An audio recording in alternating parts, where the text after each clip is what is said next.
Well, good evening, everyone. I'm Carlin Smith. I'm the president of the Petoskey Regional Chamber of Commerce, and we're proud to be one of the co-hosts for tonight's event. And if it were up to me, I would have canceled the event on account of the weather tonight. It seems okay to do that in the wintertime. Why can't we do it in the summer on a perfect summer July evening in northern Michigan? But I'm so glad that so many of you braved the weather and came out to join us tonight, and so thankful that you're here, so we appreciate that. Contrary to the Republican National Convention, I'll try not to plagiarize too many things in my opening remarks. I'm sorry. So I could not resist. So your hosts this evening are the Petoskey Regional Chamber of Commerce, where I work. We also have some members of our Chamber's Government Relations Committee with us tonight: Bill, Craig, Dennis, maybe others, Cameron. So we appreciate their support. Also the Petoskey News Review, Doug Caldwell and his team, Craig and Matt are here tonight, also Ryan Bentley. Emmett Association of Realtors, and I don't know who's all here from Emmett Association of Realtors, Sherry, Lori, and others are here, so we appreciate their support. And also North Central Michigan College, who provides the facility for us tonight. We're grateful for their support. Once again, our good friend Dennis Kelly of Angel Heart Home Care came through with cookies tonight and soft drinks and coffee for us, so he's our food sponsor. Thank you, Dennis, very much for taking care of us on the food end of things.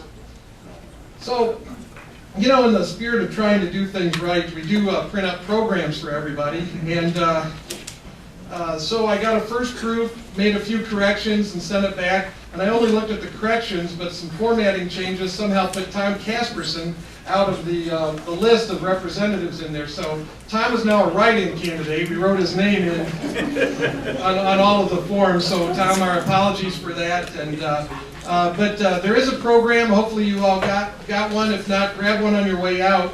A couple things I want to point attention out to you before we get started. There will be some other ballot issues for folks in our area on August 2nd that are rather important.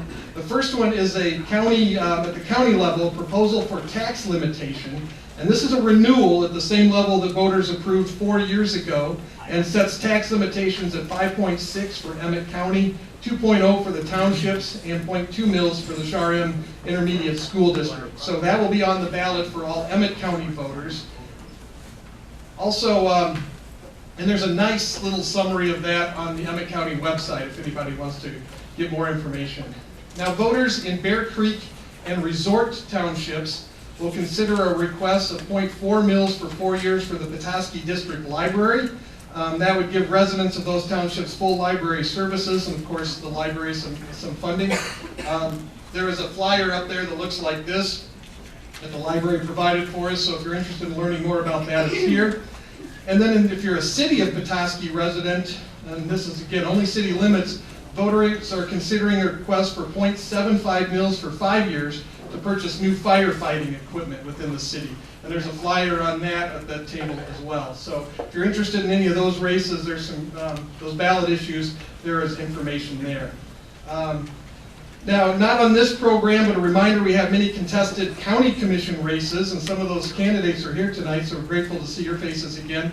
We already hosted a forum for those candidates on June 29th. We had about 85 people here, which was excellent. But you can get information on those county commission races at emmettcounty.org as well. So, let's get into it, shall we?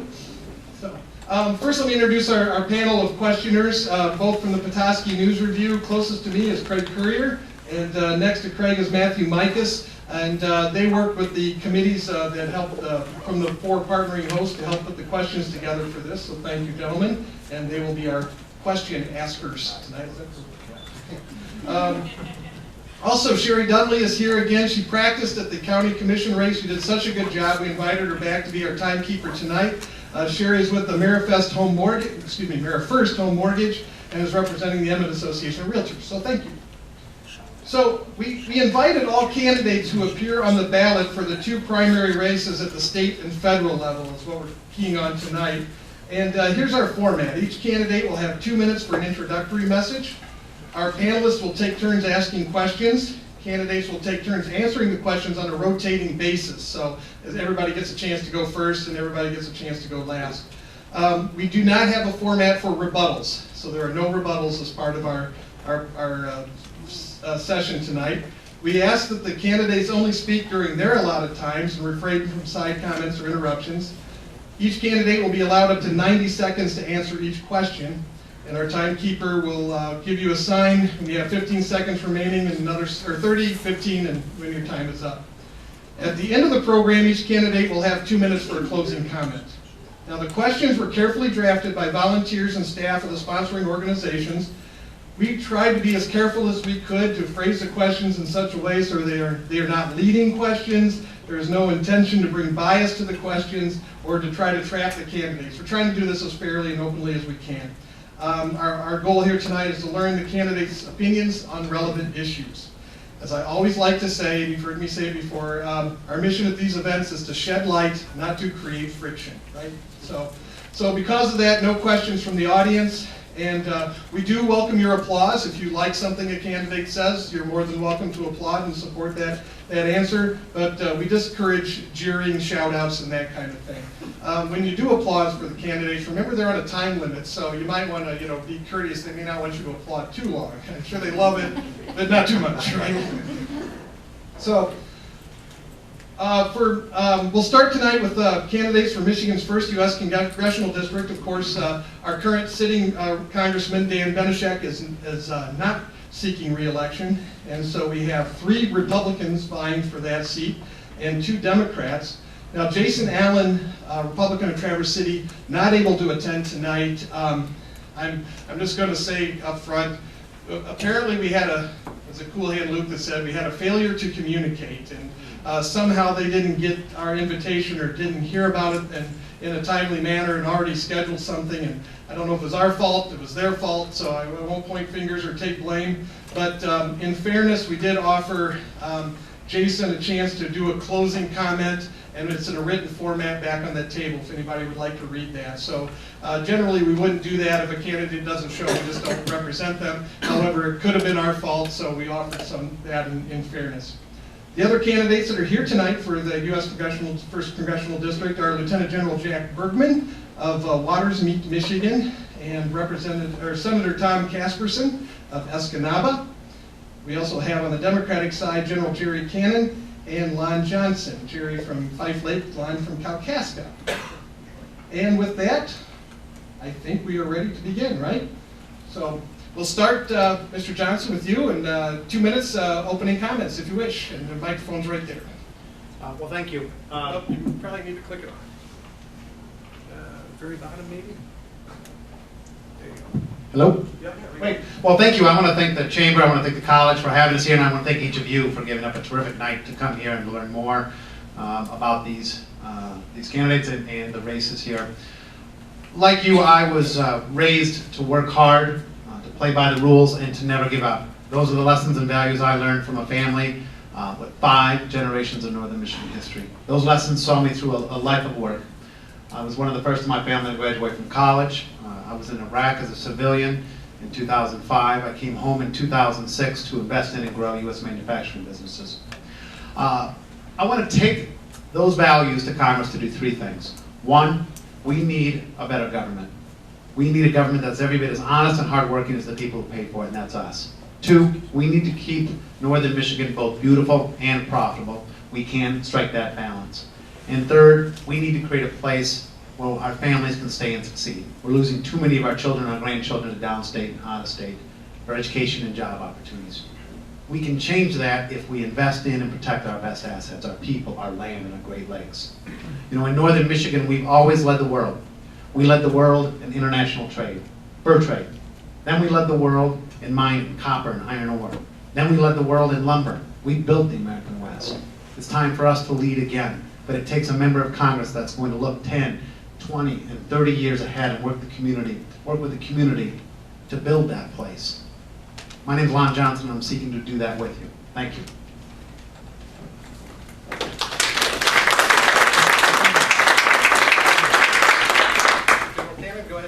Okay, I too would like to thank everybody involved in putting this forum together. I know these things are complicated and hard to coordinate, and we appreciate your efforts with that. And I'd also like to thank the audience for giving up some time to be with us here tonight.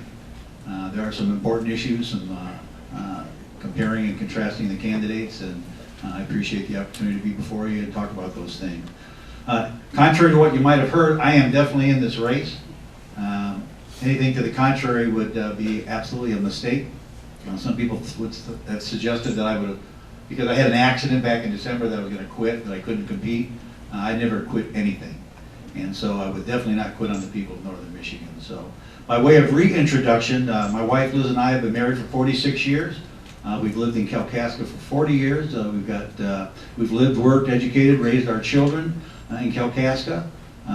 We know what it's like to raise a family in Northern Michigan. It's tough, especially a large family. I've been a public servant for 50 years. 2 weeks out of high school, I was in a Marine Corps boot camp. 20 weeks out of high school, I was in Vietnam. And I've been a public servant ever since. And so I've got experience, and I've had 2 great careers in one lifetime, not just in military, but also in law enforcement. And so I have experience from the local level all the way up to the global level and everything in between. I've been a commanding general of thousands. I've managed budgets from $2 billion to $2 million, down to 2,000. And so I've been a sheriff of a small sheriff's department in Northern Michigan. And I know government. I know how it works, I know how to get things done, I know how to bring people together. Most importantly, as a leader, I know how to bring people together to solve problems. And so I look forward to our discussion tonight, and hopefully we can answer all the questions that you bring forward. And if not, we'll stick around afterwards to talk a little bit more. Thank you.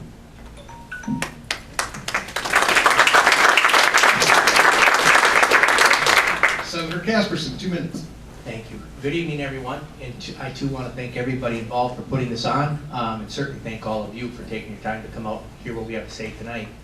I'm running for Congress. I grew up in a family business. I'm a 3rd-generation log hauler. I followed my grandfather and my dad into that business. I did that for almost 27 years. That's really who I am. And one of the reasons I'm running for office, really 2 things. 2 things drove me to run for public office: my faith and my business. And I was watching both getting run over by the government.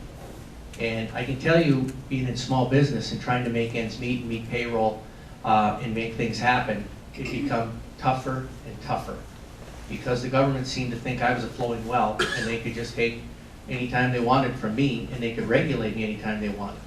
And I got tired of that. I served on the board of directors of the Timbermen's Association of the state of Michigan. I was very frustrated, but really what tipped it over was a young woman and her 2-year-old daughter were killed when wood came off of a log truck and struck the vehicle. It wasn't one of my trucks, but it was my industry, and I took it personal. We formed a task force. We came together. We invited anybody who would sit at the table to work with us, make sure that never happens again. And the only opposition we ran into was my government. I was so frustrated with the way we were treated by our government. My wife and I talked about it, and I said to my wife, if that seat ever opens up, the House seat that I lived in, I was going to run for that seat. I ran for that seat in 2002. We got in. First bill I passed was crib trailer legislation, which MDOT said would never happen. I know how to get things done. And I believe the government is overreaching, overregulating, and they're intruding into our lives way too much. I would like to be your representative in Washington and help stop some of this. Thank you.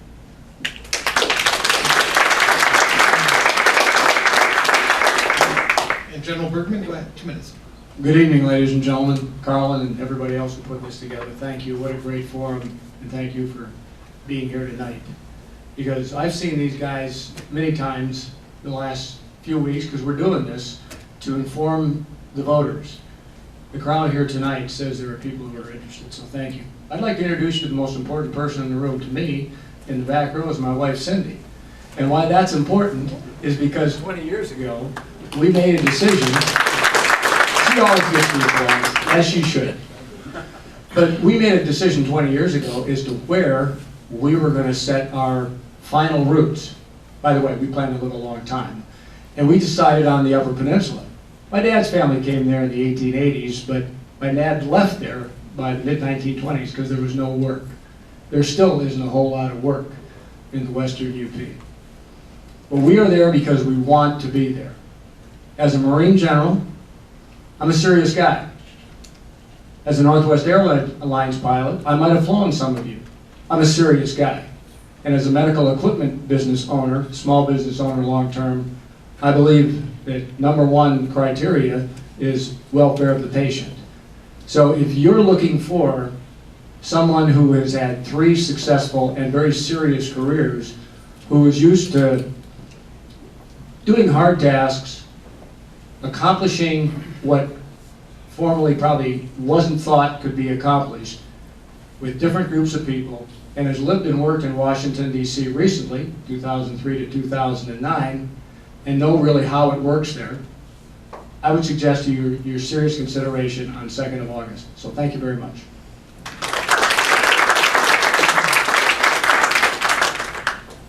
All right, we'll move into our questions, and Craig, you got the first one. So the candidates will have 90 seconds to answer each question. Sherry, 90 seconds on this one. And we'll start this time with General Cannon, we'll go to Senator Casperson, General Bergman, and back to Mr. Johnson, that order. All right, Craig, you ready? Yeah, and feel free if you need it repeated or anything along those lines, just ask. Okay, our first question is, as you are campaigning, what is the top issue or problem that voters ask you about, and what legislative solutions do you propose? Well, I think Grab the mic, Jerry. I think the biggest question universally that I hear is about the economy and creating what we can do to create some sustainable year-round jobs so that our young people do not have to move away. Liz and I have 4 adult children. 2 of them had to move away to get into the careers that they wanted. And so we're very sensitive to that issue. I think the answer really is the economic engine of Northern Michigan is small businesses. And so we need to do everything that we can do to help small businesses get started. And that's right, 90 seconds, it goes pretty quick. So small business is the economic engine. We've got 3 great state universities in our state. They can be incubators of innovation. We need to create the opportunities for young people to stay here, and that comes with innovation, to come back here. And those who are not from here who want to come to Northern Michigan, because of the technology, you can just about do anything, anywhere, if you have the connectivity. And so the answer is the future of Northern Michigan is going to be taking care of small businesses and giving them the jump start they need to be successful and expand and hire our young people. Tom, go ahead. Thank you. You need the question repeated? Go ahead.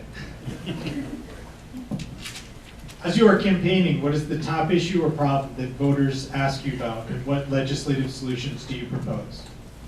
Yeah, I would say one of the top issues has to be jobs in our way of life, our economy, certainly in Northern Michigan, keeping our families together, opportunities for our young people to stay here. That's certainly one of them. I would say a close second coming up right now is security in this country. When you're talking about the national level, everything we're watching unfold before our very eyes, people are starting to think about it and they're starting to get worried. So I think there's several things that need to be prioritized, but certainly jobs are one of them. And one of the things that I think needs to happen is, again, this country wasn't built on great things by the government intruding in our lives and regulating us into oblivion. This country was built with entrepreneurial spirit and people being able to do things, freely do things. It didn't hurt your neighbor, but freely do things. The more we can get the government out of the way and let that entrepreneurial spirit rise, you will see this country come back in a mighty way. But it has to happen. So what I would do is work on some of these departments, believe they know better what we need than we do, and move them and try the best I can and remove them out of the way and let the free enterprise work. I'm good. You're good? All right. Have at it. I think I'm going to talk to a different group. Get the government off our back. That's what I heard over and over and over again, because I was a new guy collecting signatures for the first time. Get the federal government out of our business. We know how to do things in Michigan. We know how to create jobs. Don't give us excess taxation. Don't give us excess regulations. And oh, by the way, let us live our lives the way we want to. How do you do that? Number one, get the federal government out of the businesses it doesn't have any business in. Close the Department of Education completely. You're going to save money and jobs. We can educate here in Michigan just fine. create an environment where small businesses flourish and people feel secure in their home and in their communities. Mr. Johnson, you're up, 90 seconds, you need the question? I think broadly it's trust. People are seeing a Washington that's rigging the rules in favor of the wealthy and the well-connected. And what's being done is our corporations are, trade deals are being done that move our jobs overseas. You're seeing our Social Security promise being moved to Wall Street, attempted to move there as in privatization. And they're rightly suspicious of anybody running for office or holding office. I think second, how do we build a northern Michigan where our families can stay and succeed? Specifically, how we're losing too many of our kids and our grandkids. We need to invest in and protect our long-term assets the same way that our forefathers did. We need passenger rail service. We need high-speed internet and mobile cell phone access. We need to shut down Line 5. We need to build a new Sioux Lock. We need a member of Congress that's going to go and get these things done on a bipartisan basis and bring trust back. Thank you.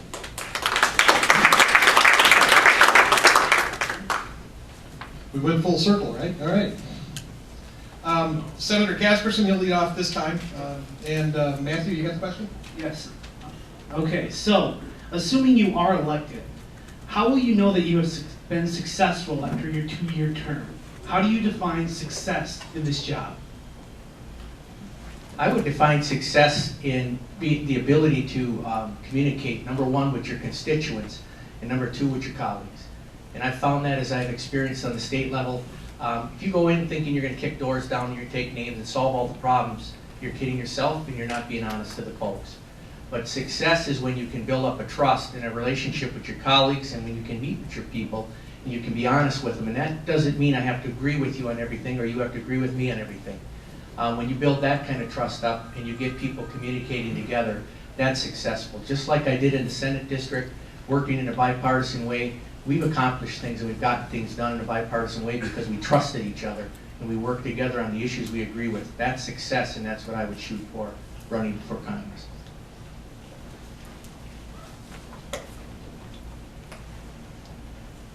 Success, you'll re-elect me. Pretty simple, because you will decide if I've done a good job for you as your representative. I work for you, not the federal government, not the party. I work for you, the voters of the First District, so you will decide. Now, what's another metric of that? In my second term, the new members of Congress and some of the old members of Congress will come to me to seek guidance and friendship so that we can tackle those new challenges that we never thought about would occur in the second term. So it's you who decide my success. Thank you. Sure. Success is helping that senior get a Social Security check. Success is helping that veteran get the assistance they need. We haven't had that type of constituent service since Bart Stupak has been here. I'm proud to have his support this year, but success is about helping these communities get the grants they need. We have a responsibility, your member of Congress, to help deliver the federal government assistance that it needs on an individual and on a government level, and we haven't had that since Congressman Bart Stupak has left. So success is when that college student gets a Pell Grant and we invest in that. Success is when we work here with the community college to expand their fabrication education process. Success is on many levels, but it's about what the services we can bring to help individuals. Well, I would define success as, first of all, I would say if someone goes to Washington and the first thing they try to figure out is how they get to stay there, I think they've lost their way.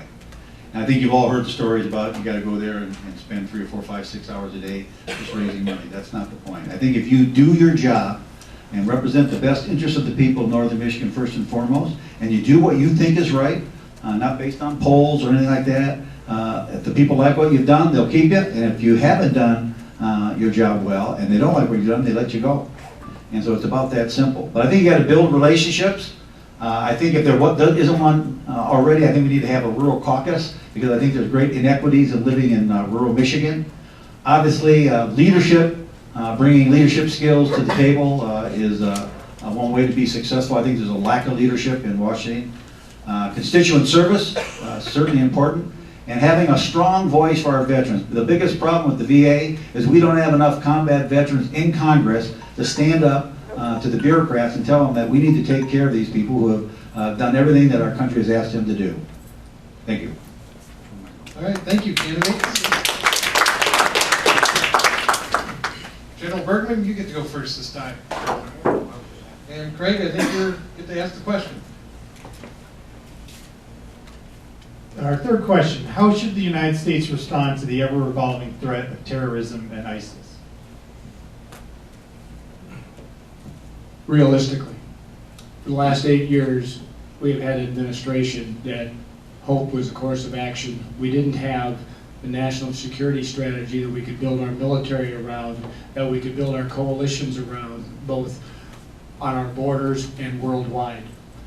We need to have people in Congress who've actually been boots on the ground, so when that inevitable situation in the world in which we live occurs, that we have people in those elected and appointed positions who know the risks involved in committing our most precious resource, our young men and women who wear the uniform, to put them in harm's way.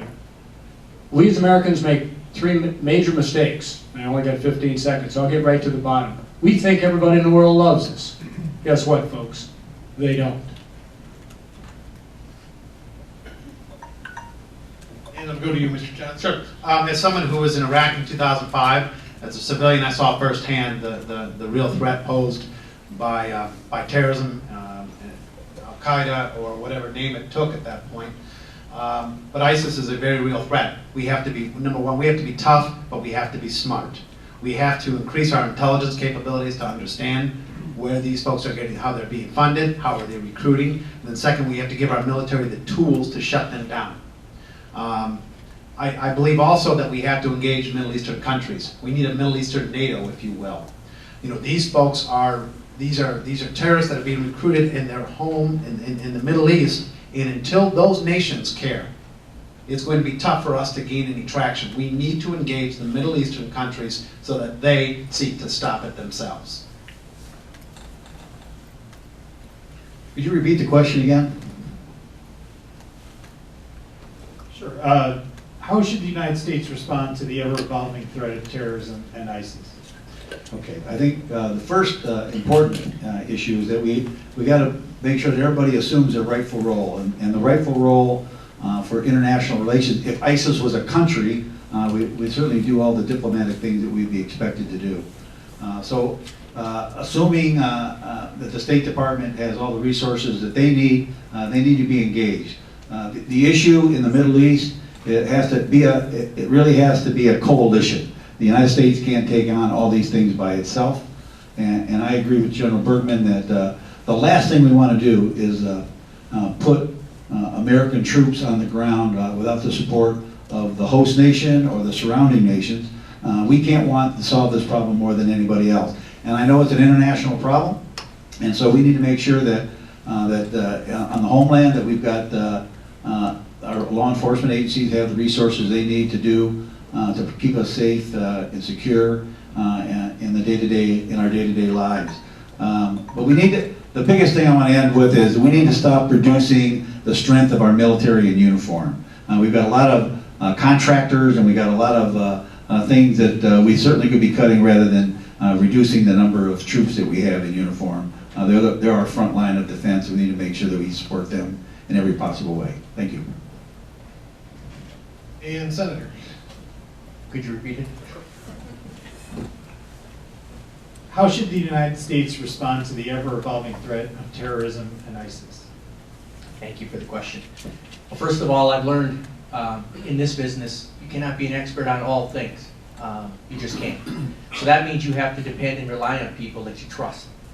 And I can see what's been happening over the last 8 years. We have not relied on the people on the ground. We haven't talked to the people on the ground and taking their information and then applying that to how we deal with these kind of things. It's like central command. It seems like Washington wants to dictate from the top down, and it hasn't worked. We were told that's how it was going to work, but it hasn't worked.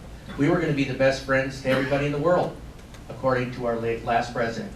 That hasn't worked. It's gotten worse. The JV team has become a superpower in the sense of causing a lot of terror around the world. We need to start listening to these people on the ground, and we need to make sure that the military budget is a priority and not just another budget like every other budget, like they did with the sequester, and they cut everything, including the military, and even to the point we had people out in harm's way when they did that. That's unacceptable, folks. We should never, ever do something like that. They need to be prioritized. All right, I think we did full circle on that one. You ready for the next one? Yeah, so a little bit of economic policy, which I think is always fun. All right, I think Mr. Johnson goes first this time. Okay. Do you support new policy to increase the threshold for salaried workers to qualify for overtime pay? And if not, what changes should be made? I support that. I support the threshold to increase so that workers would be qualified for overtime pay. Absolutely, yes, I support that. That's simple, all right? Could you state the question again, please? Yeah, sure. Yes. Do you support new policy to increase the threshold for salaried workers to qualify for overtime pay? And if not, what changes could be made?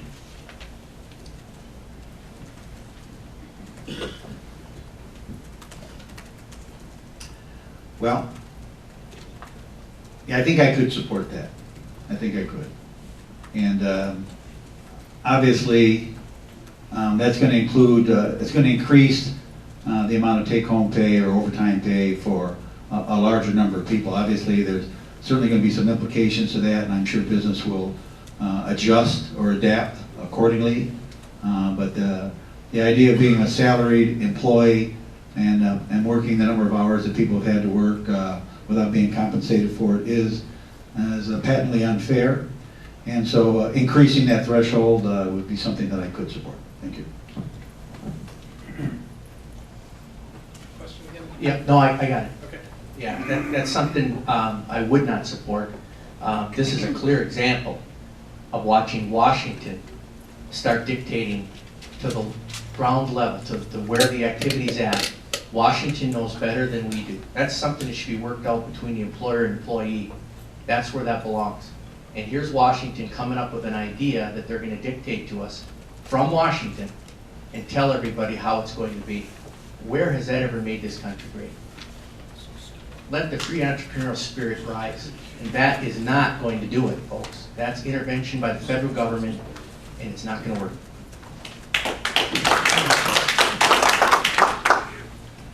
I don't support that either. As a business owner, and any business owner in here knows who gets paid last on a Friday. The business owner, right? Because you take care of your employees, whether they're hourly, whether they're salaried. Our system was set up so that some people work on an hourly basis, some people work on a salary plus a bonus, incentivize the performance and the output. To change that in any way will drive businesses farther down in their ability to turn a profit and then therefore hire more employees, expand their market, get the government out of small business, medium business, large business. That's the only way that we're going to build our economy, build our jobs, build our community so that we will move forward.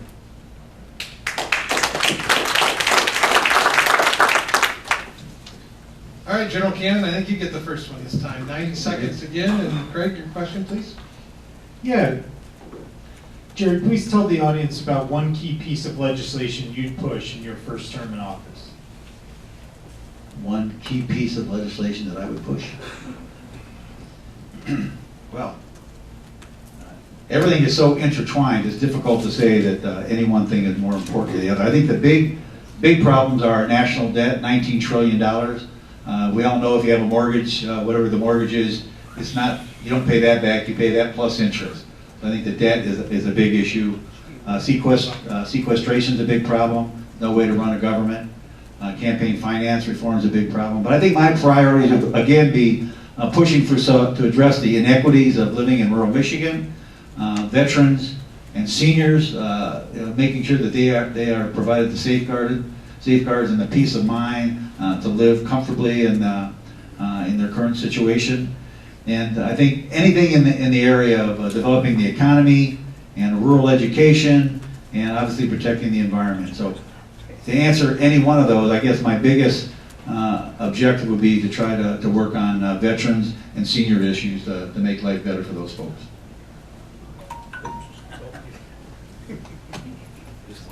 I need the question repeated? No. Okay, go ahead. Okay. 90 seconds. I think a lot of what we've talked about today would be the priority. Number one, the overreach of the federal government. It has to be addressed. If we don't get our affairs in order with the deficit we're faced with the overreaching government getting in the way of small business, job opportunity, growth, and our ability to create jobs in not the government, but the private sector, for our kids and our families to stay here and work, and if we don't get our affairs in order, we're no good to anybody, including on the federal and the national level. If we cannot get our affairs in order, we cannot help anybody.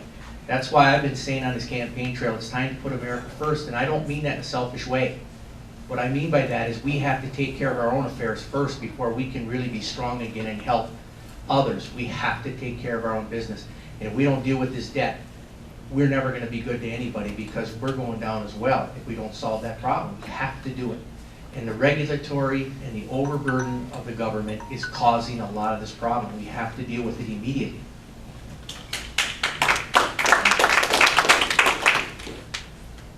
We've all talked about the debt.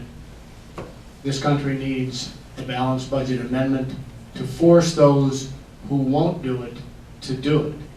Once you have the balanced budget amendment, then you start by implementing zero-based budgeting, so the baseline budgeting, which throws money down the drain left and right through waste. It'll take us at least a decade of zero-based budgeting to even begin to make a dent in the waste that we have.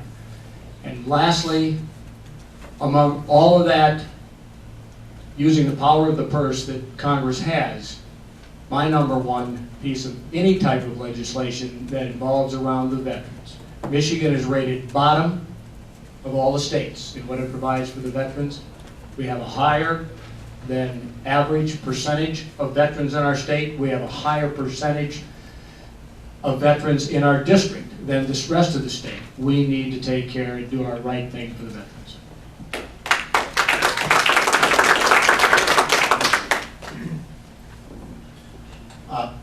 One of my biggest priorities will be to build a new Sioux lock. You know, we have a real problem here. If that lock were to be shut down, we would have a regional depression. We need to build a new Sioux lock.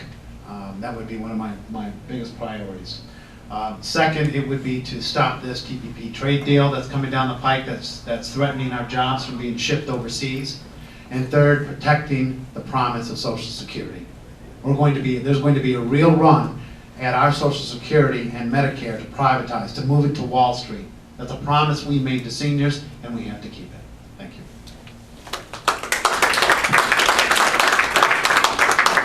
All right, we went around the lap, or I've lost my place. Okay. So yeah, Tom goes first this time. Only have like 43 more questions left. So. So, ma'am, I think it's your turn, and Senator Casperson you'll have 90 seconds. The 63-year-old Line 5 pipeline in the Straits of Mackinac has been a hot topic of conversation in recent years.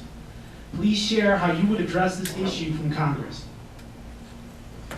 Yeah, I think the Line 5 issue, number one, the Great Lakes need to be protected. I don't know of anybody, I haven't run into anybody that disagrees with that. We all agree. Line 5 needs to be inspected. It needs to be a third party, a neutral party. You cannot have Enbridge doing it, but you also cannot have environmental groups doing it, because both have vested interests. Enbridge has finances at stake. The environmental groups have a policy at stake, or an agenda, which is to shut down anything to do with petroleum products. My concern is, when you look at what's happening right now and what happened to us in my Senate district when a pipeline went down, I had constituents that started paying $7 a gallon for propane in the middle of December. because they shut it down simply for maintenance. We must be careful with what we do. And we need to start, and we already have started, finding solutions to this problem.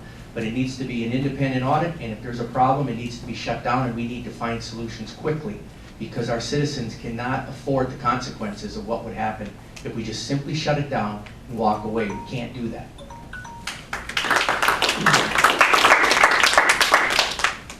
Pure Michigan, pure water. We are Michigan because of the fact that we have the beautiful water that we do, both the Great Lakes and our inland waterways.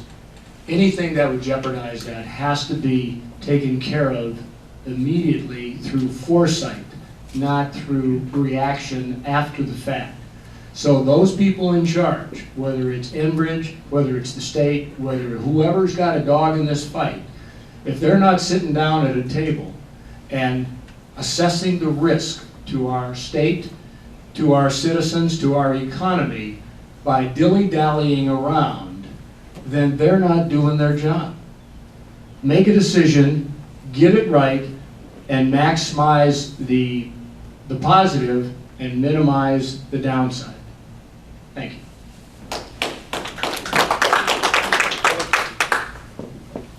I'm going to give you a direct answer. We need to shut Line 5 down. In 20 years' time, I'm not going to dilly-dally around and beat around the bush here. In our lifetime, fresh water will be the most valuable natural resource in the history of mankind. In our lifetime, billions will be spent on trying to understand how to use and protect fresh water. The First Congressional District has the most fresh water of any district in America. We are in a position to show the world how to use and protect it. Billions will be spent trying to understand how to use and protect it. We need to create a freshwater institute to show the world how to do that. The same way that Stanford University created Silicon Valley, we can do the same. We can create a freshwater institute and show the world how to use and protect fresh water and do two things: protect our fresh water and build an entirely new economy. Thank you. Well, I agree. We can't put the profits ahead of our environment, and so I agree. I applaud the governor and our attorney general for commissioning two studies: one on the pipeline condition and one on the risk we assume with a spill and what it would cost to clean that up. If the answer is not to our liking, we get these studies back and they are not to our liking, and then what do we do next? And so if someone was to say shut the pipeline down, I can tell you that because of NAFTA, we'd be in litigation for 10 or 20 years. I think we need to have a parallel discussion about if the answer comes back, it's in great condition. I'm not suggesting that it is, and I applaud everybody that's done everything to raise the awareness about this issue. But we need to have a parallel discussion about what is the length of this pipeline. And so this is we can't be emotional about this. It's an economic issue, it's a moral issue, it's an environmental issue. It certainly should not be a political issue. We create divisions amongst ourselves and what we want to see happen. So I think we commission another parallel discussion about the future of this pipeline, irregardless of what happens with the results of these studies. Thank you. All right, I think we've gone around the lap on that one, if I'm not mistaken. And General Bergman, you get the lead off on this question, and Craig, you got the. What is your plan to fix the United States immigration system? How come I get all the easy questions? In 90 seconds. Number one, we have policies, enforce them. What does a good immigration policy look like for the policymakers? Number one, you decide on how many immigrants you're going to let into this country every year. So you got a number. Number two, you decide on a selection criteria. What does it take to get into the country? Number three, you enforce it. That's what a policy going forward does. But now what do you do with what we have today? You got people who are here illegally. I would suggest to you, cut off the freebies. Let's see how many people stay. Figure out a way to tax the billions of dollars that are wired out of this country on an annual basis to some home country. Okay, it can go. Let's provide a little bit of revenue for our government in the process. And lastly, security, we need to know who's in our country. If we don't, part of the immigration, the homeland security, and everything else is tied to knowing who's in our country. You can't verify who you are? Sorry.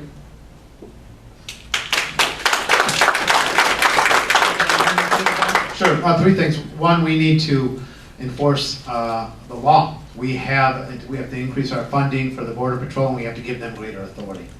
Number two, we need to oppose blanket amnesty. If we allow, if we reward illegal behavior, all we're going to do is encourage further illegal behavior.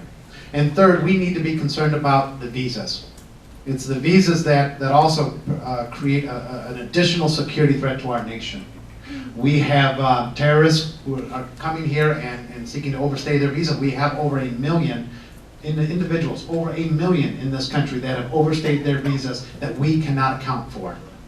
If we can track people on parole or some other way through their phones, why can't we track the people who come here and overstay their visas? Thank you. Well, certainly we have a legal immigration process. And so to make that work, we need to make sure that our borders are secure to make that process work.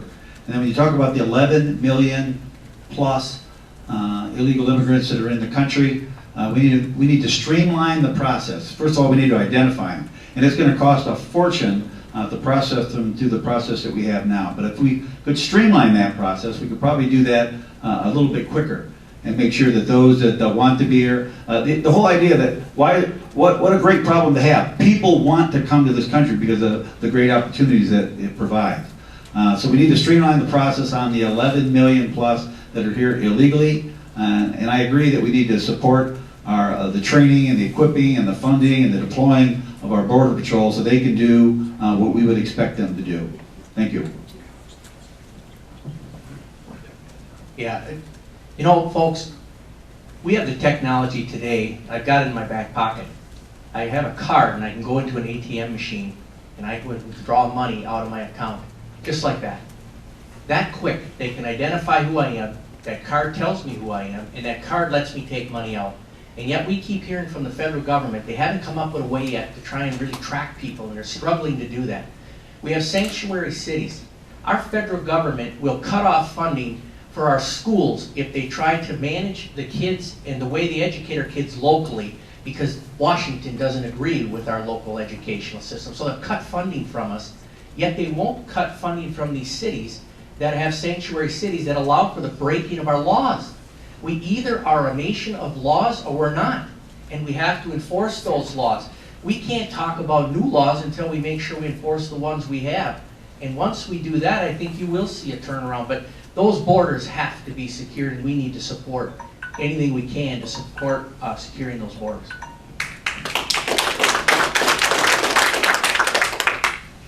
Okay, I think we're our last question before the closing comments. So one more question for you guys, and Mr. Johnson, I think you get to go first, right?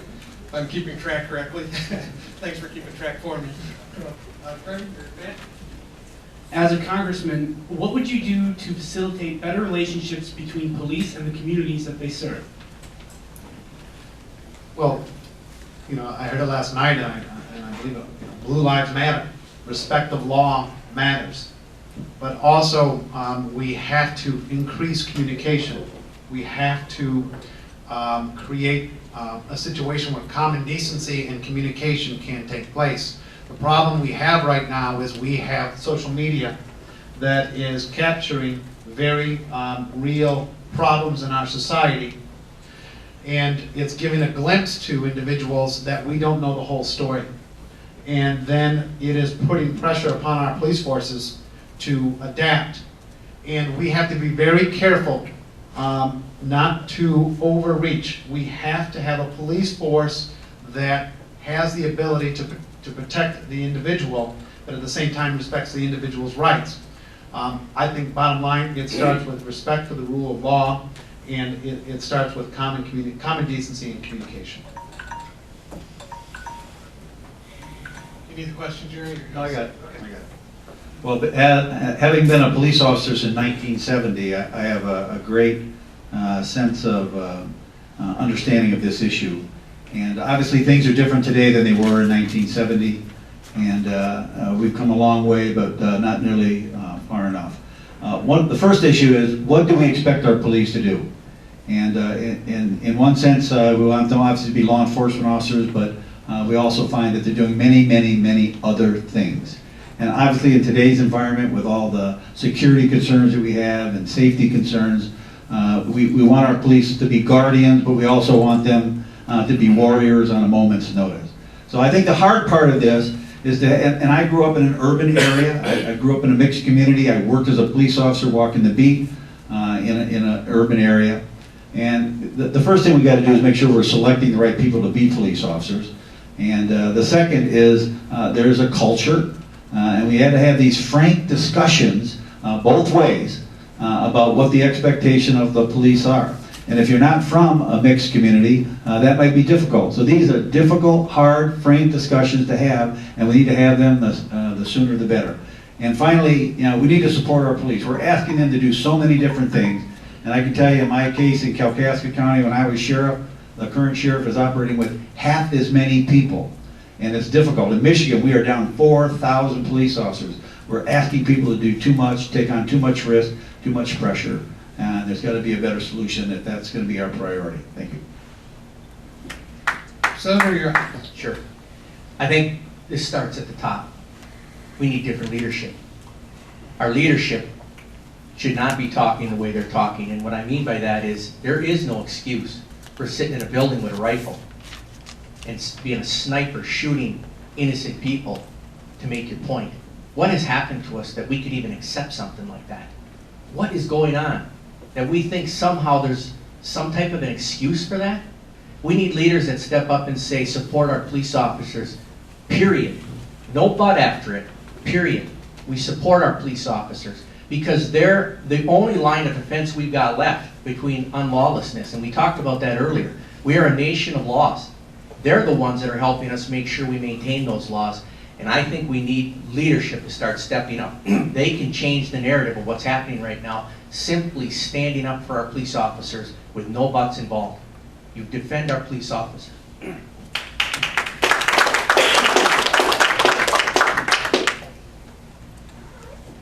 There's nothing better and more effective than good, constant, honest communication on all parties. And what that means also is the sharing of information across normally boundaries that may exist within your community, because we don't talk to so-and-so and they don't talk to us.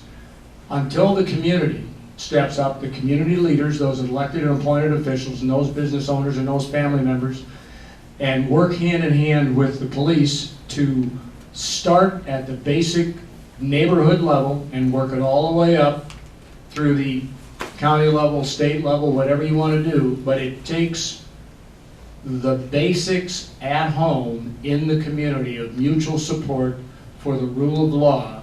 We are a nation of law and order. That has allowed us to flourish. That will continue to allow us to flourish. But if you do not work together, both those in uniform and those who are responsible for the leadership in the community to draw others in, then we as leaders will have failed to serve you. All right, we're ready for our closing comments.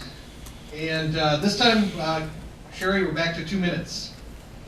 And General Cannon, you get to go first, and we'll continue to rotate around as we've been going. So you have 2 minutes for closing comments. Don't forget the microphone. They like to hear you. Okay, every election is important. We all know that. Equally important is that we all do our homework, and that we really understand what our candidates are representing. And we also obviously have to get out the vote. And so that's not just us individually, but those in our family and what have you. If I were you, I would think twice about any candidate, especially at the congressional level, with zero experience in government, at any level, and no expertise in public safety, or public policy, or public finance, or foreign affairs, or military affairs. And I'd ask you to look at every candidate Look at their body of work, their credentials, their community involvement, their experience, their education, and ask yourself these questions. What do they have in common with us? What have they done in our community that makes them think that we have a shared experience?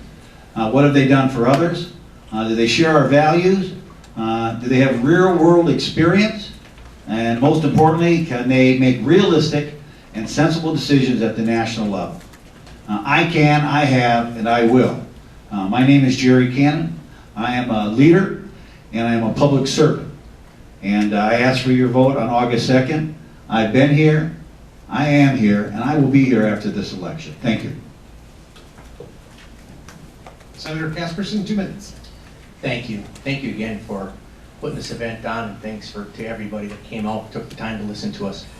I am running for Congress. I was born and raised here. My grandparents were born and raised in northern Michigan. My parents were raised in northern Michigan. I and my wife were raised in northern Michigan. My children have all been raised in northern Michigan. This is who I am. I live here, I work here, it's who I am. When I look at what's happening right now, and I'm watching what's happening with the government, one of the reasons I initially ran, I shared with you earlier, we have had some gains. We have had some improvement with some of the very issues I talked about. We've had some success, only to find the federal government and the overreach of the federal government trying to block everything we've done. I'll give you one quick example. We tried to build a road. The road was going to be paid for by the private sector, an $80 million project. $80 million. The state said, build it. The governor had 4 directors sign a letter. The Senate, the House, supermajority said, build the road. The local units of government said, build the road. The EPA blocked us and stopped us.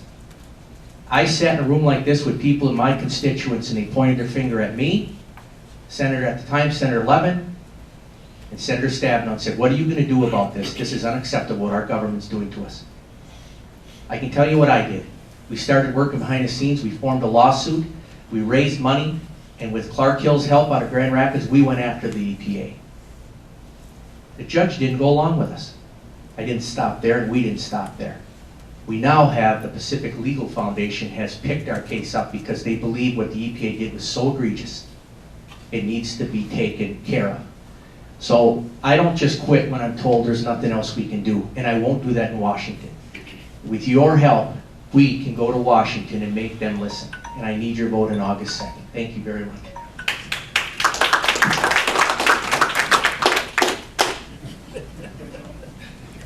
I was going to get to do stereo microphones here for a second.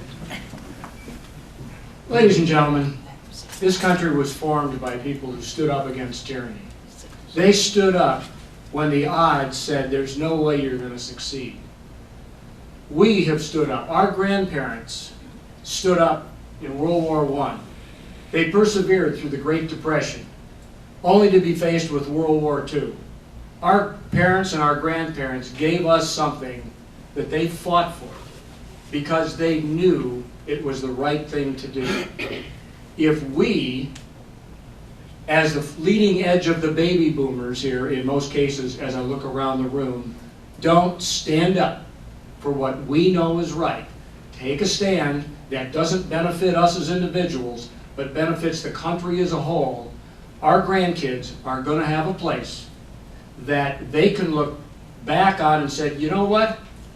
I'm proud to be an American. I'm proud because the people who looked at the world in 2016 and said, we're going to stand up to make the hard decisions, not the popular decisions, but to get this country on track.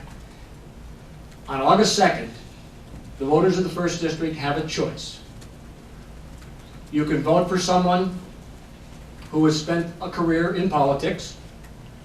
You can vote for someone who is new to political parties, but is definitely not new to politics, but one who has already fought for 6 years, 2003 to 2009, in my last deployment to active duty, in that semi-hostile environment called Washington, D.C. I appreciate your support on August 2nd. Thank you.